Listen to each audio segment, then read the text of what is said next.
Hey guys, welcome back to this channel. In this video, I'll be showing you guys how you can fish for the Octo Entertainments in Heartopia for the Dreamlight Cinematics Festival.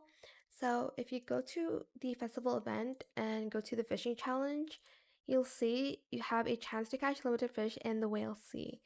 So it's located like right around here, and you're just going to fish in this area, and hopefully I get one. I'm just going to use the mermaid attractor and the perfume to make things quicker.